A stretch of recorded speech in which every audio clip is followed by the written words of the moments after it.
Champions trophy নিয়ে কিন্তু এখন উত্তেজনার পারদ তুঙ্গে। এখন গতকাল দুই টিমের খেলা ছিল, দুই জগাই মাধাই। মাধাই হচ্ছে পাকিস্তান আর জগাই হচ্ছে বাংলাদেশ। এই দুইজন, একজন হচ্ছে আয়োজককারী দেশ আর একজন হচ্ছে শিক্ষার সফরকারী দেশ, মানে তারা এখনো শিখে চলেছে। তারা প্রত্যেকটা টুর্নামেন্ট আসে, মানে বাংলাদেশের কথাই বলছি, প্রত্যেকটা টুর্নামেন্ট আসে আর তারা শিক্ষার নতুন নতুন যে বিষয়গুলো, সেই বিষয়গুলো নিয়ে এক্সপেরিমেন্ট করতে, মানে এক্সপেরিমেন্টাল দল একটা বাংলাদেশ আমরা বলতেই পারি। আর পাকিস্তান হচ্ছে আয়োজককারী দেশ, যে আয়োজককারী দেশ একদম মানে মাথা থেকে পা অবধি এমন সুন্দর আয়োজন করলো, সেই আয়োজনের ঠেলায় তারা এই চ্যাম্পিয়ন্স ট্রফির প্রথম দল হিসাবে কিন্তু আউট অফ টুর্নামেন্ট হয়ে গেল। আর তার সঙ্গে সঙ্গে তার ছোট ভাই বাংলাদেশ, মানে হচ্ছে মাধাই, তারা শিখতে শিখতে শিখতে শিখতে এই টুর্নামেন্টেও এখনও পুরোটা শেখা হলো না। হ্যাঁ, কথাগুলো শুনতে খারাপ লাগলেও এটাই কিন্তু ফ্যাক্ট।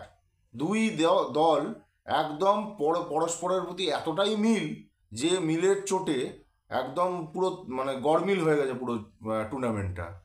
যদি বলে কিরম কিরম মিল আছে, তাহলে এখানে খুব স্বাভাবিকভাবে আমাকে উদাহরণ দিতে হবে। প্রথম উদাহরণ হচ্ছে ভারতের সঙ্গে এই দুই দলেরই একবার হেড টু হেড হয়েছে এই টুর্নামেন্টে, আমরা সকলেই জানি সেটা। বাংলাদেশও হয়েছে, পাকিস্তানও হয়েছে। বাংলাদেশকেও ভারত হারিয়েছে, পাকিস্তানকেও ভারত হারিয়েছে। Number 1 point. নাম্বার 2 পয়েন্ট হচ্ছে বাংলাদেশও ভারতের কাছে হেরেছে, পাকিস্তানও ভারতের কাছে হেরেছে। এটা হচ্ছে নাম্বার 2 পয়েন্ট। নাম্বার 3 নম্বর পয়েন্ট, সেটা হচ্ছে খুব অবাক করা একটা ব্যাপার, সেটা হচ্ছে বাংলাদেশও কিন্তু পুরো 50 ওভার খেলতে পারেনি, পাকিস্তানও কিন্তু পুরো 50 ওভার খেলতে পারেনি। 4 নম্বর পয়েন্ট যেটা, সেটা হচ্ছে বাংলাদেশ যখন ব্যাট করতে নামে সেই সময় তারা কিন্তু 49 ওভার 3 বল খেলেছে। 49 ওভার 3 বল, হ্যাঁ একটু মিলিয়ে দেখে নিন তাহলেই বুঝতে পারবেন। আর এখানে পাকিস্তানও কিন্তু 49 ওভার 3 বলই খেলেছে। কি মিল, ওরা 3 বল খেললে এরাও 3 বল খেলবে, এক বল এদিক ওদিক হবে না। বাংলাদেশ আর ভারতের খেলায় 5 নম্বর যে পয়েন্ট, সেটা হচ্ছে বাংলাদেশ আর ভারতের যে খেলায়, সেখানে বাংলাদেশ প্রথমে ব্যাট করেছে, আর এখানেও তাই পাকিস্তান আর ভারতের খেলায় পাকিস্তান প্রথমে ব্যাট করেছে। এত মিল, বাপ রে বাপ।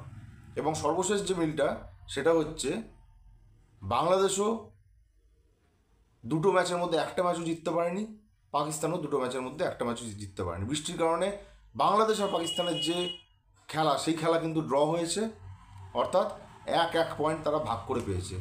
এত মিল দেখিয়ে দিলাম, আর কি চাই? তাহলে কি বলবে? এটাই তো মিল, এটাই তো ভালোবাসা। বাংলাদেশ পাকিস্তান, জগাই মাধাই, আউলিয়া ভার্সেস দেউলিয়া, তাই তো?